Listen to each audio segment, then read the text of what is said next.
उस विहार के क्रम में उनके घर में एक बालक का जन्म होता है और वो स्वयं नारायण ही कपिल के रूप में जन्म लेते हैं। इधर बेटियों के प्राण ग्रहण संस्कार की चिंता में चिंतातुर ऋषि कर्दम की मनोभावना को ऋषि कर्दम के पिता ब्रह्मा जी ने देखा कि ऋषि कर्दम अपनी बेटियों के प्राण ग्रहण संस्कार के लिए चिंतित है, मेरा पुत्र। तो स्वर्ग से 9 ऋषियों के साथ ऋषि कर्दम की पर्ण कुटी पर ब्रह्मा जी आए और अत्रि ऋषि के साथ अनुसुईया का विवाह कर दिया, वशिष्ठ को अरुंधति आदि। फिर ब्रह्मा जी बोले, ऋषि कर्दम तुमने मेरी आज्ञा का पालन कर सृष्टि रचना में सहयोग किया है, तुम मेरे श्रेष्ठ पुत्र हो, पिता की आज्ञा का पालन करना ही पुत्र का परम कर्तव्य हो। यहाँ भागवतकार भगवान ने पुत्र के कर्तव्यों को रेखांकित करते हुए एक श्लोक लिखते हैं। वो कहते हैं, एतावत्येव शुश्रूषा कार्या पितरिपुत्रकै वाडमित्यनुमन्येत गौरवेण गुरुर्वचः। व्यासकार भगवान ने पुत्र के कर्म को रेखांकित करते हुए जो लिखा बहुत सुंदर। अर्थात पुत्रों को अपने पिता की सबसे बड़ी सेवा यदि कोई कर सकता है पुत्र, तो उसकी सबसे बड़ी सेवा है कि पिता के द्वारा प्राप्त आज्ञा को जी पिता श्री कहकर आदर पूर्वक उनके आदेश को स्वीकार करे। पर आज के युवाओं को इस उपदेश से शिक्षा लेकर संयोग से कथा में युवा होते ही कम है। जिनके लिए कथा है, जिस उम्र वालों को समझाने का प्रयास करना है, वो हमारे ही कहीं अव्यवस्थित मन के कारण हमारी संतान को जब जो सुनना चाहिए वो मिलता ही नहीं है। हमें लगता है कथा व्यर्थ है। कथा में यदि अपनी संतानों को लाते तो आप अपने संतानों की दृष्टि में पितृदेवो भव, तब आपको अपनी संतानें आपको अपना देवता मानती। आपको लगता है कथा से दूर रख के हम अपने पुत्र को लखपति करोड़पति पैसे वाला बना लेंगे, पर वो पैसे में आपका प्यार, आपका सम्मान इस भौतिकता के विकासवाद के चकाचौंध में कहीं खो ना जाए, इसका कभी चिंतन किया? पर कई बार हम लोग आपस में व्यवहार में कहते हैं, महाराज क्या करें, वो तो हमारी सुनता नहीं है। जब सुनने लायक था तब तुमने, जब कम कपड़ों की कोई डिमांड नहीं थी तब हम अपने मन से मार्केट से खरीद के लाए और बच्चे को कम कपड़ा पहनाना शुरू कर दिया। बड़े हो गए तो कम कपड़े अच्छे नहीं लगते मन को, माँ बाप को, पर फिर भी चूंकि बच्चे अब मानने को तैयार नहीं है, उनको आदत हो गई है। हम जैसे रहते हैं उससे अलग पहने तो फिर अजीब सा लगता है, फीलिंग्स अजीब सी आती है। ठीक है, तो पहले हमने जब हमारे हाथों में थे, जब संतान 100%, इसलिए किसी नवयुवक को कोई दोष नहीं दे सकता। नवयुवक का कोई दोष ही नहीं है। युवाओं में तो सद्भावना की कमी यदि है तो हमारे अनअवेयर रहने से, हम असावधान रहे, हमने चिंता नहीं की, इसलिए उनमें यदि बुरी आदत भी है तो उसके जिम्मेदार भी हम हैं, क्योंकि हमने नहीं सिखाया। यदि हम 8-10 वर्ष तक हम अपने बच्चों को जैसा पहनाते, जहाँ बैठाते, जहाँ ले जाते, तो धीरे धीरे वो बच्चे, फिर आप कहते भी ना थोड़ा कम पहन लो, तो भी वो आपको अच्छा नहीं मानते। अभी बहुत ऐसे परिवार इस दुनिया में हैं जिन्होंने अपने बच्चों को शुरू से सत्संग, मंदिर और सद्भाव से जोड़ के रखा। आज उनमें कोई इस भौतिकता का कोई भी आकर्षण नहीं है। आज आप उन्हें कहो पूरे पहनो तो बुरे लगेंगे। यदि बचपन में तुमने उन्हें पूरा पहनाया होता तो कहते अब बुरा। पर मैंने कहा कथा भी, असल में कथा हमारे को, इसलिए कथाकारों का बहुत अधिक जो बाहुल्य है, क्योंकि आपके टेस्ट के अनुसार आप कहाँ जाएंगे कथा सुनने, जो आपके टेस्ट, आपका टेस्ट क्या है? आपका टेस्ट नाचना है, गाना है, आपके मन के अनुकूल, आपको अच्छा कहने वाले वो कथाकार जो आपकी प्रशंसा करें, वो कथाकार जो आपको अच्छा कहें, क्योंकि उन्हें पता है आपको अच्छा कहेंगे तो आप प्रेम भी करोगे, सम्मान भी करोगे और जेब भी अपनी ढीली करोगे। अच्छा कहेंगे तो हर आदमी को पता है अच्छा कहेंगे तो कुछ दक्षिणा मिलेगी। यहाँ दक्षिणा जैसा कोई लोभ है ही नहीं। दे दो तो तुम्हारा भला, ना दे दो तो तुम्हारा भला। यहाँ संख्या का भी कोई ज्यादा बहुत आकर्षण नहीं है कि 10,000 लोग सुनते हैं कि 1000 लोग सुनते हैं। जितने सुनते हैं ये भाग्यशाली है कि उन 10,000 लोगों की भीड़ से हमारे यहाँ का एक श्रोता अकेला काफी है। एक श्रोता अकेला उन 10,000 के बराबर है, क्योंकि वो भगवान का भक्त है, भगवान की कथा सुनता है। वो सब्जी मंडी में बैठा हुआ, सब्जी मंडी में 10,000 लोग होते हैं, पर वो बड़े थोड़ी होते हैं। बड़ा तो वो है जो डायमंड की दुकान में बैठ के हीरा खरीद रहा है। उसमें सामर्थ्य अकेले पूरी सब्जी मंडी खरीद सकता है ना। अर्थात ऐसी प्रज्ञा, ऐसी बुद्धि, ऐसा प्रेम, ऐसा समर्पण जो केवल भगवान के लिए बैठा है, उसे और कुछ चाहिए नहीं। हजारों की भीड़ तो वहां होती है जहां पुत्र चाहिए, फैक्ट्री चलाने का आशीर्वाद चाहिए। अब दरबार लगा है, बताओ। एक कर्ण पिशाचिनी विद्या ऐसी है कि जिसको थोड़े दिन साधना करने के बाद उस कर्ण पिशाचिनी को यदि आप सिद्ध कर लेते हैं तो आपके कान में बताती जाएगी। आप सामने वाले को बता दो। बता देने से समस्या का समाधान थोड़ी है, बता देने से कोई जीवन का दुख दूर थोड़ी हो जाएगा, बल्कि ज्यादा पता होने से जो आराम से जी रहे थे वो भी धोखा हो गया।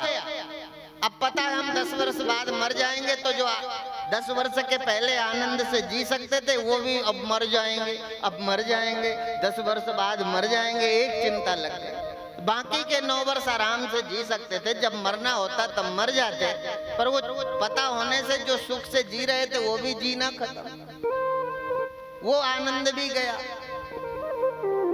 दरबार में केवल इतना ही तो बताया ही तो जा सकता है, दुख दूर तो प्रारब्ध से। और ये भी है कि और ज्यादा यदि आप सिद्ध कर लेते हैं तो ये भी बता देंगे ये दुख कितने वर्ष तक रहेगा, कितने वर्ष बाद आपके ग्रह ठीक हो जाएंगे, कितने वर्ष बाद। यदि किसी का दुख आज कोई मेरे दरबार में आया और मैंने कहा ये दुख आपको है 2021 में ठीक होगा, तो 2021 में क्यों होगा, आज क्यों नहीं हो जाता? यदि मैं कर सकता हूं, मैं सिद्ध हूं, तो आज मैं तेरे दरबार में आया हूं, आज ही तेरा दुख दूर हो जाना चाहिए। इसका मतलब दुख दूर करने का सामर्थ्य मुझ में नहीं है। मैं जान सकता हूं, साधना की सिद्धि से मैं जान तो सकता हूं, दुख तो अपने ढंग से ही अपनी समय अवधि, काल अवधि के अनंतर ही ठीक होगा। पर फिर भी लगता है गए जाते दुख दूर। इसलिए भगवान कपिल अब 9 बेटियों के शादी के पश्चात अब घर में बेटा हो गया। ऋषि कर्दम स्वयं जो है वन में चले गए। माता एक दिन स्नान करके देखा पुत्र आसन में बैठा हुआ है, पहुंच गई। उनके मन में प्रश्न था, अधूरापन सा था, अतृप्त थे। पूछने लगी बेटा ये संसार में अतृप्ति सी है, यद्यप मुझे ऐसे स्वयं नारायण स्वरूप पति मिलने पर आप जैसे भगवान स्वयं मेरे घर में पुत्र के रूप में प्रकट होते हैं, ऐसा सुंदर परिवार होने के बाद भी जीवन में अतृप्ति क्यों है? अभी संतोष नहीं है। ऐसा लगता है जैसे संसार धीरे धीरे खोता जा रहा है। तभी भगवान कपिल ने अपनी माता को ज्ञान का उपदेश किया, सांख्य शास्त्र। जो भगवान ने उपदेश किया उसे सांख्य शास्त्र के रूप में भागवत में उसका वर्णन है। तभी संसार के यथार्थ पर प्रकाश डाला। बोले वृक्षम क्षीण फलम त्यजन्ति विहगा शुष्का सरासारसा पुष्पम परयुष्टम त्यजन्ति मधुपादगदं वनान्तं मृगा निरद्रव्यं पुरुषं त्यजन्ति गणिका भ्रष्टा श्रियं मंत्रिणः सर्वकार्यवशात् जनोभिरमते कस्यास्ति को वल्लभः। आज आज माँ अपने पुत्र के सम्मुख बैठी, आज पुत्र माँ को उपदेश कर रहा है। ऋषि कर्दम के चले जाने के बाद ऋषि कर्दम पुत्र कपिल अपनी माँ को उपदेश करते हैं, माँ जिस संसार में तुम सुख खोज रही हो, ये संसार में सुख नहीं है। वृक्षम क्षीण फलम त्यजन्ति विगा शुष्का सरसा। यदि आपको पिता के चले जाने का भी दुख है तो ये संसार न रहने वाला है। संसरति इति संसारा, जो खिसकता जा रहा है उसी का नाम तो संसार है। जो खोता जा रहा है, जो खोता जा रहा है वो संसार है। आपका बचपना खो गया, जवानी खो गई, बुढ़ापा, बहुतों का बुढ़ापा खो गया, एक दिन ये जरा अवस्था भी खो जाएगी, एक दिन ये शरीर भी खो जाएगा। इसलिए संसरित संसारा, जो सरक रहा है, खिसक रहा है, खो रहा है, उसका नाम संसार है। इसलिए वृक्षम क्षीण फलम त्यजन्ति विगा शुष्का सरासार। नहीं तो माँ देख, इस वृक्ष में बैठे हुए पक्षी इसी वृक्ष में क्रीड़ा करते हैं, यही इनका घर है। पर आप अपनी आंखों से देखो, मेरा कहना नहीं, आप अपनी आंखों से देखो, जब ये वृक्ष में फल नहीं रहते तो पक्षी ऐसे छोड़कर चले जाते हैं जैसे इनका कोई नाता ही नहीं है। ये तो जब तक जीना तब तक सीना, जीवित है तो लगता है ये सब हमारा है। हमारा नहीं, ये तो सब बीच में मिला हुआ है। हमारा तो वो है जो पहले से था, है और आगे भी रहेगा। अहमेवा समय वाग्रे नान्यत सत्सत परम पश्चाद अहम यदे तश्च यो शिष्येत सोचम्याम। भागवत के चतुर्थ श्लोकी में पहला श्लोक ही भगवान वेद व्यास जी ने कहा, अहमेवा समय वाग्रे, मेरा तो वो है जो पहले से है, पहले से था, अभी है और आगे भी रहेगा, वो मेरा है। असल में हमने जिसे अपना मान लिया वो तो सब बीच में मिला। पति बीच में मिला था कि ऊपर से लाए थे, और पत्नी तो ऊपर से लाए होंगे ना, ये भी सब बीच में। पुत्र, परिवार के और कोई रिश्ते, ऐसा कोई रिश्ता बताओ, ऐसा कोई सामान बताओ, ऐसा कोई घर बताओ, वस्तु बताओ जिसको तुम लेकर के आए हो। आपको यहीं मिला है, जो यहाँ मिला है वो यहाँ खोएगा, जो पहले से था वो बाद में भी रहेगा, वो अभी भी है। ऐसे सत्य को समझने के लिए कथा है। जो पहले था, अभी जिसमें जो पहले था उसी में अभी हम हैं, उसी में हैं और उसी में खो जाएंगे। अव्यक्तादीन भूतानि व्यक्त मध्यानि भारत अव्यक्त निधनान्यव तत्र का परिदेवना। गीता में यही तो कहा, अव्यक्तादीन भूतानि। जो पहले अव्यक्त था वो व्यक्त होकर अभी मैं बन गया है, मेरा बन गया है, वो व्यक्त हो गया। आगे चल के अव्यक्त हो जाएगा, मर नहीं जाएगा, खत्म नहीं होगा, मौत नहीं होगी। पहले जो अव्यक्त था वो अभी व्यक्त है और सदा व्यक्त नहीं रहेगा। आगे चल के वो अव्यक्त हो जाएगा। अव्यक्त हो जाएगा तो मर नहीं जाएगा। सत वह है जो बिनसे नहीं, सत्य वो है जो खोता नहीं है, मरता नहीं है। ऐसे सत्य को जानने के लिए कथा है। कथा ये नहीं है कि एक था राजा, एक थी रानी, दोनों मर गए, खत्म। कथा वो नहीं है अंधा भरे कसौटी और पीछे पड़ा वो एक अंधा कांस की रस्सी बट रहा था, रस्सी बढ़ा रहा था, पीछे से एक भैंसा आ गया, खाने लगा। अब यहाँ जो कुछ कहते हो भैंसे पंजाब में, है ना, अब वो खा रहा था। शाम को अंधा उठा तो उसके हाथ रस्सी नहीं लगी। ऐसे ही कई दफा हम सुनते रहते, हमारे हाथ कुछ नहीं लगता। संकल्प करो कि हम कुछ हाथ लगाएंगे। हम कथा में बैठे हैं तो जीवन में कोई ऐसा एक काम जो हमें अपनों से छिपा के करना पड़ता है, एक काम जो हमारे अपने हमारे काम से दुखी होते हैं, एक काम जो किसी को दुख देता है, ऐसा कोई एक बुरा काम जो है कम से कम एक छोड़ने का प्रारंभ तो करें। एक कोई काम छोड़ने का संकल्प मन में, बताना किसी को नहीं है। बताने से लोग हंसते हैं, मजाक करते हैं। कमी बताना बुरा नहीं है, पर कमी बताएंगे तो पहले सिंपैथी में प्यार से पूछेंगे, फिर हंस हंस के सारे जगत को बताएंगे। ये मनुष्य मानव मन की ऐसी रचना है, पहले बताएंगे तो ऐसा लगेगा जैसे बड़े हमदर्द हैं, पूछेंगे तब रो रो के सेम सेम करके पूछेंगे, है ना। और पूछने के बाद अपने मित्रों में हंस हंस के बताएंगे। इसलिए कुछ बातें ऐसी हैं जो गुरु या अपने माता पिता से ही शेयर कर सकते हैं, और किसी से मत करना, किसी और से करना, यहाँ तक पति या पत्नी से भी शेयर नहीं करना। कुछ बातें या तो भगवान के चरणों में छोड़ दो, चुपचाप उनसे बचने का प्रयत्न करो।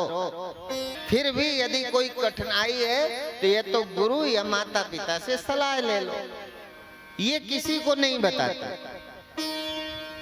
सच्चा गुरु होगा तो वो किसी को नहीं बताएगा, माता पिता किसी को नहीं बताएंगे। इसलिए धीरे धीरे तब भगवान कपिल ने अपनी माँ को कहा, पुष्पम पर्युष्टम त्यजंत मधुपा दगधम वनांतम मृगा।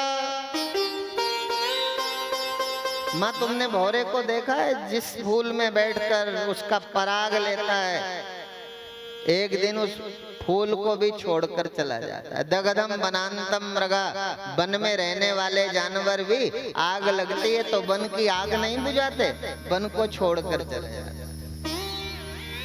निर्दब्धम पुरुषम त्यजंत गणिका, पत्नी से इतर जो भी स्त्रियां हैं, पत्नी से इतर, वो भी थोड़े दिन तक पैसे तक हैं, पैसा खत्म हुआ तो उन्होंने भी पहचानना छोड़ दिया। पैसे तक जो कसर थी तो मोबाइल ने पूरी कर दी। कैसे, कितना रिश्ता बनाना, किसके साथ कब तक रखना, कैसे चोरी करना, कैसे अपनों के साथ धोखा करना, लूटपाट करना, ये सारे सीरीज के रूप में छोटी छोटी रील्स हमें दिखाते रहते हैं। क्योंकि हम सबके पास स्मार्टफोन है ना, है कि नहीं? ज्यादातर लोगों के पास होगा। कोई बदनसीब होगा जिसके पास स्मार्टफोन ना हो। इस युग में सबके पास स्मार्टफोन है, सबके पास नेट है ना। सब लोग कुछ ना कुछ देखते रहते हैं। हम पूछे, आपने भक्ति चैनल, कोई ऐसा सत्संग चैनल, इतने दिन से पूज्य महाराज श्री आपके शहर में आते हैं, कितने लोग हैं जिन्होंने महाराज श्री के चैनल को, यूट्यूब चैनल को सब्सक्राइब किया हो? बहुत लोग होंगे जिनको पता नहीं होगा, पर बहुत लोग होंगे जिनको पता है पर सब्सक्राइब नहीं किया होगा, क्योंकि वो सहज मन को प्रिय नहीं लगता ये तो भगवान की कथा है, इसको क्या सुनना, जिंदगी में आए हो तो ऐश कर लो, है ना। वो ऐश करने के चक्कर में हम अच्छे चैनल हम नहीं कहते कि आप रोज कथा सुनो, पर यदि आपने अखंड परम धाम चैनल, जिसमें पूज्य महाराज श्री की वाणी चलती है, गुरुदेव के प्रवचन चलते हैं, जिनमें रोज एक प्रवचन, तो अच्छी दवा हम नहीं कहते, पर मेडिकल में रखी हुई हर दवा रोज तो नहीं खानी ना। पर मान लो यदि दर्द है, सिर दर्द है, पर यदि सिर दर्द की दवा ना रखो, केवल लूज मोशन की रखो, अब सिर दर्द हो तो दवा कौन सी? तो जब संसार में कहीं सुख न नजर आए, कई दफा लगता होगा, ये नहीं कि बूढ़ों को लगता है, कई दफा यंगस्टर जो जवान बच्चे हैं उनको भी लगता है कि जिंदगी बेकार है, सुसाइड कर लें तो अच्छा है। जीना कभी कभी बोझ लगने लगता है। ऐसी स्थिति में आपका कोई ऐसा मेडिकल स्टोर जिसमें भगवान की चर्चा हो, जिसमें सत्य की चर्चा हो, तो आप बताओ कितने लोग हैं जो अब अखंड परम धाम चैनल को आप सब्सक्राइब किए हैं, जिसमें गुरुदेव की वाणी आते? किया किसी ने? एक दो लोगों ने किया। अब बताओ किन किन के मन में है कि कर लेना चाहिए? जिनके मन में हो वही हाथ उठाएं, ठीक है ना। तो आप सब लोग कर लेंगे, जिनके मन में नहीं, जबरदस्ती नहीं है। हमारा काम तो ये नहीं, क्योंकि YouTube चैनल सब्सक्राइब करने से कोई सीधे आपका खर्च नहीं है, पर पड़ा रहेगा तो जरूरत पे, घर में पड़ी हुई अनेक तरह की दवाइयाँ रोज तो नहीं खाते, जरूरत पे काम देती हैं। न रखना बुरा है, रखना अच्छा है। रोज खाना न पड़े, भगवान करे कि कभी आपको कोई दवा खानी ही न पड़े, पर खानी पड़े तब फिर रात में 12 बजा हो, सिर दर्द होगा तो कहाँ जाओगे? इसलिए दवा पास में रखो, अच्छी बातें अपने पास रखना चाहिए। तब भगवान कपिल अपनी माँ को कहते हैं, माँ आशा ही परमम दुखम नैराश्यम परमम सुखम। असल में जो संसार में आपने सुख मान रखा है, ये आशा छोड़ दो। नैराश्यम परमम सुखम, ये संसार में सुख है ऐसी आशा छोड़ दो। कोई मुझे सुख देगा इस तरह की आशा नहीं करना। अभी हम आशा करते हैं पति सुख देगा, पत्नी सुख देगी, बच्चे सुख देंगे, परिवार सुख देगा, पैसे से सुख मिलेगा। नहीं मिलता तो दुख होता है। इसलिए आशाओं का त्याग करो। आशा दुख की जननी है। दुख की जननी माने माँ। असल में जो आशा है ना, ये दुख की माँ है। जब तक आशा है तब तक दुख जन्मता रहेगा। आप दुख नहीं चाहते तो भी आ जाता है, आ जाता है ना। दुख अच्छा नहीं लगता, दुख चाहते नहीं है, फिर भी रोज आ जाता है। रोज क्यों आ जाता है? तुमने माँ को पाल रखा है, माँ को तो तुमने अपने मन में रखा हुआ है, माँ तो तुम्हारे मस्तिष्क में वास करती है। अब जब तक माँ है बच्चा जन्मेगा ही। माँ को मार दो, बच्चा का जन्म खत्म हो जाएगा। माँ है तो बच्चा पैदा होगा। आशा है तो दुख होगा ही होगा। उस दुख से कोई दुनिया की ताकत आपको नहीं रोक सकती। इसलिए यदि आशा भी करना है तो भक्त ने कहा, आशा एक राम जी से, दूजी आशा छोड़ दो। यदि आशा ही करना है तो भगवान से करो। आशा संसार या संसार के लोगों से नहीं, संसार के लोगों के साथ तो व्यवहार करो, अच्छा करो, प्रेम करो, पर आशा परमात्मा से रखो। छोड़ सकते हो तो परमात्मा की भी आशा छोड़ दो।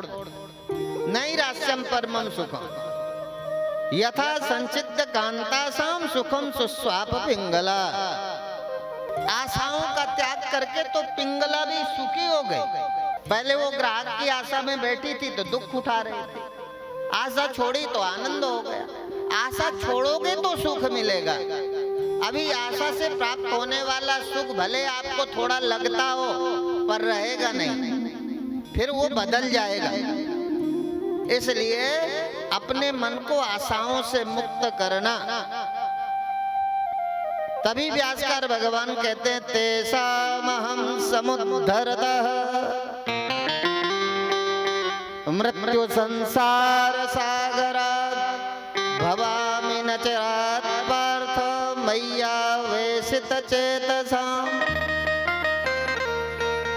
भगवान कृष्ण अर्जुन से कहते हैं, हे पार्थ, मुझ में चित्त लगाने वाले प्रेमी भक्तों का मैं शीघ्र ही मृत्यु रूप संसार समुद्र से उद्धार करने वाला हूँ। इसके बाद कपिल भगवान ने माता देवहूति को अष्टांग योग की विधि बताई, भक्ति के मर्म और काल की महिमा का वर्णन किया। अर्थात कथा का जो अभिप्राय है, जो भागवत व्यास भगवान हमें कहना चाहते हैं, वो कहते हैं बस संसार सदा रहने के लिए नहीं है, इसलिए बहुत लंबी जड़ें इसमें मत जमाओ। अपने मन को धीरे धीरे ठीक कैसे करना है ये समझने की जरूरत है।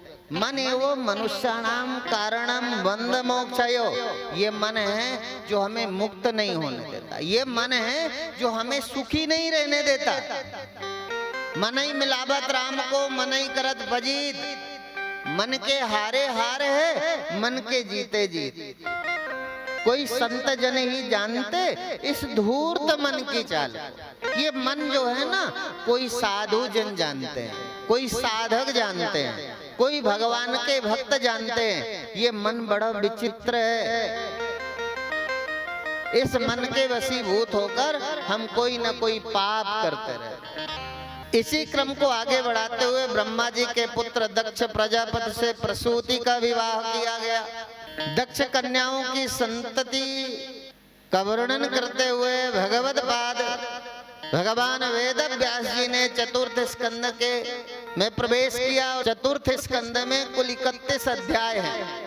मनु महाराज के वंश का वर्णन, मनु एवं शत्रुपा के दो पुत्र जिनको पूर्व में श्रवण किया, एक का नाम प्रियव्रत और दूसरे पुत्र का नाम उत्तानपाद। मनु और शत्रुपा के गृहस्थ जीवन में 3 देवियों का जन्म हुआ, अकूति, देवहूति और प्रसूति। मनु महाराज ने अपनी तीसरी कन्या प्रसूति का विवाह ब्रह्मा जी के पुत्र दक्ष प्रजापति के साथ किया। उनकी ये विशाल वंश परंपरा सारी त्रिलोकी में फैली हुई है। तब दक्ष और प्रसूति से सुंदर नेत्रों वाली 16 कन्याएं उत्पन्न हुई। दक्ष ने उनमें से 13 बेटियों का विवाह धर्म के साथ कर दिया, एक अग्नि के साथ ब्याह दी और एक बेटी समस्त पितृगणों को दे दी। और दक्ष की सबसे प्रिय, जैसे बहुत संतान होती है पर कोई ना कोई संतान माता पिता के अति समीप, अति स्नेही, अति अनुराग उस संतान के प्रति होता है, तो वो दक्ष की तीसरी अर्थात 16वीं कन्या सती का विवाह शंकर के साथ हुआ। धर्म की पत्नियों का विवाह की चर्चा करते हुए भगवान वेद व्यास जी कहते हैं, श्रद्धा, मैत्री, दया, शांति, तुष्टि, पुष्टि, क्रियोन्नति, बुद्धिर, मेधा, तितिक्षा, मूर्ति धर्मस्य पत्नयः। जो 13 कन्याएं धर्म को विवाह दी गई, उनसे जिन संतानों की चर्चा हुई उस पर प्रकाश डालता है। तब श्री सुखदेव जी महाराज ने राजा परीक्षित को कहा कि दक्ष की 13 कन्याएं, 13 कन्याओं का विवाह धर्म के साथ हुआ। 3 कन्याएं, एक पितृगण को, एक अग्नि को, एक शंकर को ब्याह दी। इस तरह से 16 कन्याओं श्रद्धा का विवाह धर्म के साथ हुआ। तो उनसे जो पुत्र हुआ उसका नाम था शुभ। अर्थात जब श्रद्धा धर्म के साथ जुड़ती है, कोरी श्रद्धा नहीं चाहिए, धर्म युक्त श्रद्धा हो तो जीवन में शुभ नाम के पुत्र का जन्म होता है।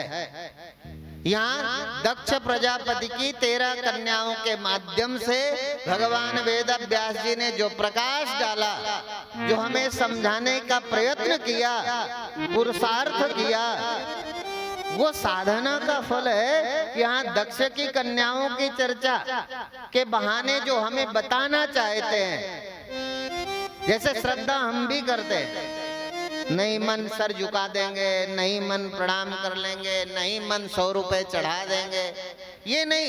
बोले श्रद्धा जब धर्म के साथ, धर्म युक्त श्रद्धा के जीवन में शुभ नाम के पुत्र का जन्म होता है। जब धर्म युक्त श्रद्धा होती है तब जीवन में शुभ होता है, पुत्र नहीं होता, जीवन में शुभ होता है।